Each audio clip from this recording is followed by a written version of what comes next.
Vamos lá para mais um episódio do Correspondente Médico. O doutor Fernando Gomes, prontíssimo para mais um dia? Prontíssimo, Elisa. Vamos trabalhar, que tem muita coisa importante sobre saúde para a gente falar. Muita coisa e muitas perguntas que sempre chegam pela hashtag Correspondente Médico. Vai lá no Twitter, deixa a sua dúvida, deixa a sua questão. E eu compartilho aqui com o doutor Fernando Gomes, hashtag Correspondente Médico. A gente começa o nosso quadro de hoje falando sobre os avanços da ciência no combate à Covid-19. Veja só, um estudo coordenado por universidades dos Estados Unidos e de Londres, em parceria com a Unesp de Botucatu, cidade aqui do interior de SP, está testando um dispositivo que funciona como uma espécie de laboratório portátil para fazer exames sobre a doença.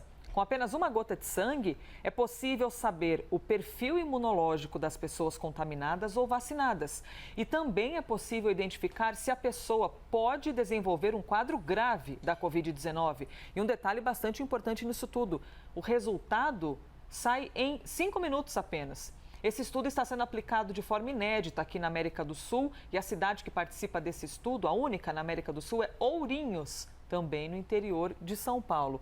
Doutor Fernando, como é possível uma picadinha, uma gota de sangue já ter acesso a tantas informações? A gente percebe, Nelisa, que a ciência anda em passos largos e isso acaba sendo o grande diferencial no nosso combate à pandemia pelo coronavírus. Se eu consigo ter ciência de uma forma rápida, se aquele paciente ele é sensível ou não, se ele está protegido ou não ao coronavírus, eu consigo rapidamente tomar providências em relação a ele e às pessoas que estão em volta. E o que tem de inédito aqui é que, com uma amostra muito pequena de sangue, então, diferente de um exame que você precisa coletar e mandar para um laboratório, quer seja o suave através do nariz ou então através de uma coleta de exame tradicional, você rapidamente, em tempo recorde de 5 minutos, consegue saber muita informação importante, inclusive funcionando como uma triagem, né? É lógico que depois que a gente descobre, avalia, testa e tem certeza de que esses números são eficazes e confiáveis, o próximo sonho da gente é escalonar isso enfim, de uma forma bastante grande, para que no mesmo tempo em que a gente tem o diagnóstico, tem esse conhecimento, a gente possa tomar uma atitude. Mas, doutor, como exatamente esse exame pode fazer uma espécie de leitura do futuro, saber se a pessoa pode ou não desenvolver uma forma grave da doença? Você imagina o seguinte, Lisa, se eu consigo saber qual que é a existência ou não, a presença ou não de anticorpos, a existência ou não de possibilidade de que existam receptores ou não relacionados à manifestação de uma doença mais grave, de um caso mais grave de coronavírus, eu rapidamente consigo pelo menos triar e saber se essa pessoa vai ter uma evolução mais grave e eu preciso então tomar providências antes que ela venha a desenvolver o quadro, ou se eu posso aguardar e simplesmente orientar ela, por exemplo, a fazer uma quarentena. E com esse exame, se tem alguma dúvida, pode mandar, viu? Hashtag Correspondente Médico, vai lá no Twitter. Com esse exame, é possível saber o perfil imunológico das pessoas. Como assim, doutor, perfil imunológico? Cada um tem o seu? Cada um tem o seu e, principalmente, essa pessoa ela está pronta para combater o coronavírus ou não? Uma outra resposta que pode trazer para a gente é, apesar de vacinado, será que essa pessoa vai precisar de uma próxima dose? Será que eu vou dar uma orientação diferente para ela, do tipo, olha, tome mais cuidado ainda, porque você, na verdade, apesar de ter tido a doença ou apesar de ter sido vacinado, não está ainda apta a, se tiver contato com o vírus, estar protegido de uma próxima reinfecção. Porque isso acaba sendo a nossa grande preocupação, né? Sim. Muitas pessoas acreditam que porque já tiveram coronavírus, que é um pensamento livre. que é um pensamento racional, né? Mas a gente está vendo que não é bem assim que funciona. A pessoa não pode se reinfectar. Ou então, olha, eu já cumpri todo o protocolo de vacina, já recebi as 2 doses, então estou tranquilo. E a gente sabe que não é bem assim que funciona o coronavírus. Nós seguimos aqui sempre acompanhando o ritmo da ciência, o avanço dos pesquisadores, respostas para estudos. E a gente traz então para você mais um estudo sobre a doença. Uma pesquisa feita pela Universidade de Oxford, na Inglaterra, em parceria com as brasileiras USP e a Unicamp, aponta que a variante do coronavírus, aquela que foi identificada aqui no Brasil mesmo, no Amazonas, pode driblar a capacidade de neutralizar os anticorpos, tanto de quem já pegou a doença, como de quem recebeu doses da Coronavac. Só que atenção, hein, porque esse estudo ainda está em andamento e mesmo assim os pesquisadores orientam que a aplicação da vacina continue, porque a única forma de diminuir os casos graves é dessa maneira, com a vacina. Em nota, já que a própria vacina da Coronavac foi citada, o Instituto Butantan afirmou que a Coronavac tem ampla resposta imune e que também realiza estudos sobre a mutação do vírus. Doutor, o que seria exatamente essa capacidade de neutralizar os anticorpos? Funciona da seguinte maneira: você imagina que você já tem no seu corpo uma memória imunológica e você tem anticorpos para combater o coronavírus, que fazem uma ligação e dessa forma neutralizam o próprio vírus quando entra dentro do corpo. Uma variante, ela pode escapar desse processo natural de neutralização. Então, dessa forma, mesmo que o indivíduo tenha apresentado a doença anteriormente e desenvolvido de uma forma natural os seus anticorpos, ou então que tenha sido submetido ao processo de imunização por qualquer tipo de vacina, e aqui a gente está falando da Coronavac, mesmo assim a variante consegue driblar, ela consegue fugir desses anticorpos que já existem e provocar então a doença. Doutor, essa nossa capacidade de neutralizar um vírus, qualquer um de nós, quando recebe a visita de um vírus, desejamos que isso não ocorra, ainda mais com o Covid-19, o nosso corpo naturalmente tenta combater esse vírus. Só que muitas vezes o nosso corpo não é tão forte para combatê-lo, por isso precisa de uma ajudinha que é a vacina. Exatamente. A gente sabe que existe uma parte da imunidade que é definida pelo trabalho de células e uma outra parte que é definida de uma maneira que a gente chama humoral, que é através dos anticorpos, que são proteínas que vão se ligar ao vírus e fazem com que ele perca a capacidade de entrar dentro da célula e provocar dano. Então, naturalmente, mesmo que você não for vacinado, não significa que vai ter contato com coronavírus ou qualquer tipo de vírus e simplesmente a sua vida acabou.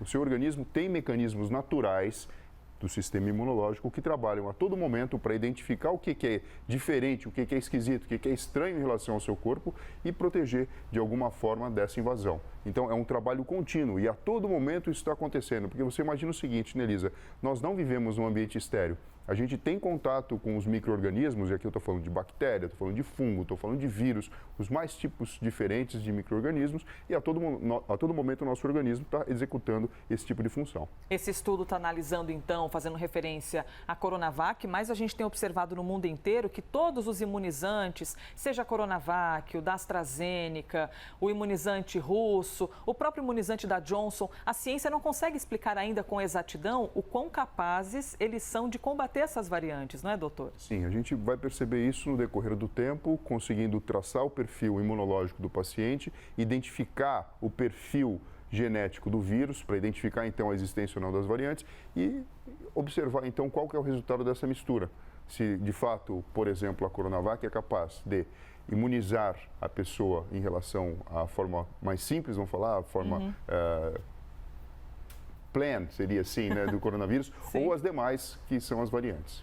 Bom exemplo, palavras do Dr. Fernando Gomes. Vamos trazer então o próximo tema aqui pra gente, intoxicação alimentar. Bora falar sobre os cuidados para não se intoxicar, principalmente porque a gente tem um exemplo aqui bastante severo, viu? Uma médica veterinária de 31 anos morreu em Recife depois de apresentar sintomas compatíveis com a síndrome de RAF, também conhecida como urina preta. Isso não é muito comum, né, doutor? Isso não é muito comum, Elisa. Por isso que chama muito a nossa atenção, mas queremos repercutir esse assunto. Essa síndrome está associada à ingestão de pescados e principalmente crustáceos, segundo os especialistas. No caso da médica, ela começou a se sentir mal depois de comer um tipo de peixe. Aí ela foi internada em fevereiro, mas acabou não resistindo e morreu. A nutricionista Luana Karamalak explicou para a gente como é que são essas características dessa síndrome, é o que a gente vai ouvir agora. Vem sido estudado já alguns peixes de água doce, como até o lagostim, por exemplo, que podem liberar essa toxina e podem causar essa síndrome rara. Então, sintomas como dor na coluna, dor abdominal, falta de ar e a urina preta propriamente dita, que é bem característica dessa síndrome, procure um atendimento o mais rápido possível. Se você ingerir, se você tiver alguns desses sintomas, não espere, procure um atendimento. Se não for atendido, se não for procurado um atendimento e deixar passar, essa síndrome pode levar a uma insuficiência renal, que é o mecanismo de ação dessa síndrome, e esse paciente pode vir a falecer. Então, fica o alerta para vocês, cuidem da saúde de vocês, que é o bem mais precioso que com certeza a gente tem. Muito bem, palavras da médica aí colaborando com o nosso quadro. Doutor, é um cenário raro Mas é muito interessante de ser observado, né? Chamado aí de urina preta, que acometeu uma pessoa tão jovem. Sim, isso acontece, Lisa, porque células musculares do corpo são lesadas e existe um processo chamado rabdomiólise. É como se essas células fossem destruídas. Consequência disso, existe a liberação do seu produto através do aparelho excretor, do aparelho urinário, e isso pode lesar os rins, provocando uma insuficiência renal aguda. Então, assim, é extremamente importante você identificar, caso a pessoa tenha ingerido aí peixe e tenha evoluído dessa forma, com dor muscular e algo que realmente chama atenção, com náusea, vômito, diarreia. Aqui a gente fala de intoxicações alimentares de uma forma geral, mas especificamente em relação à síndrome de RAF, com dor muscular intensa, dor torácica, muitas vezes até um desconforto para respirar, é importante procurar um serviço de saúde para rapidamente ser diagnosticado e tratado. Lembrando que quando você colhe um exame chamado CPK, os níveis acabam estando bem altos, mostrando que aquele processo de lesão muscular, a rabdomiólise, está acontecendo. Quando a gente imagina outros quadros de intoxicação alimentar, além disso, você pode observar a presença de febre, dor abdominal, cólicas, coisas que são comuns de quando a gente sente aquele mal-estar de que algo não caiu bem, mas não significa que todo mundo vai evoluir para uma síndrome de RAF caso tenha uma intoxicação alimentar por peixes. Doutor, esses sintomas todos, por acaso eles são uma espécie de um aceno que o nosso corpo faz de que algo estranho está dentro da gente, não vou conseguir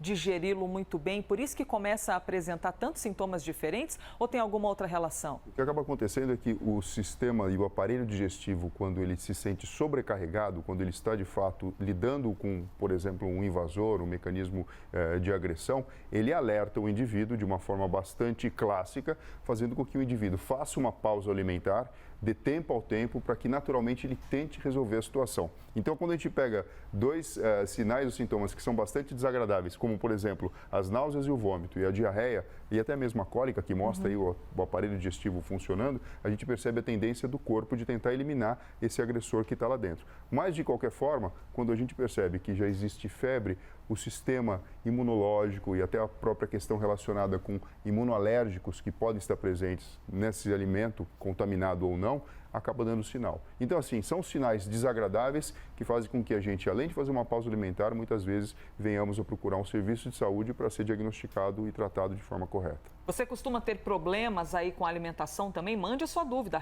#correspondente médico, que eu posso compartilhar a sua questão com o Dr. Fernando Gomes. Doutor, algumas pessoas têm uma tendência a ter um estômago mais sensível, assim, digamos, porque tem gente que parece que come tudo, até pedra e nada acontece, e outras pessoas, qualquer alimento diferente, já vem um mal-estar. Sim, existe uma variação pessoal, né, em relação ao hábito alimentar, lembrando que tudo pode ser treinado e tudo pode ser desenvolvido de uma forma diferente. Agora, tem pessoas que têm uma sensibilidade maior, a gente chama, tem um ponto de impacto, né? Se para algumas a garganta, por exemplo, tem uma resposta com mais infecções na infância, outros acabam gripando mais, tem pessoas que têm um aparelho digestivo mais sensível e, portanto, precisam tomar mais cuidado com o que venham a se alimentar. Tem de ficar de olho em tudo, né? Tem gente que qualquer restaurante na beira de estrada come tudo e fica ótimo, e tem gente que não pode nem chegar perto, que já tem uma sensibilidade maior. Eu, particularmente, sou bem forte, beleza? Vou trazer, então, uns lanchinhos aqui para você, para ver se é verdade isso, doutor Fernando. Gente, acabou-se mais um dia aqui com o doutor Fernando Gomes. Obrigada, viu, doutor, por responder tantas questões sobre Covid, sobre infecção alimentar, e seguimos juntos aqui. É isso aí. Obrigado, Elisa. E, pessoal, cuidem-se e até breve. Para que nós tenhamos muita saúde. Obrigada pela participação neste que foi mais um Correspondente Médico.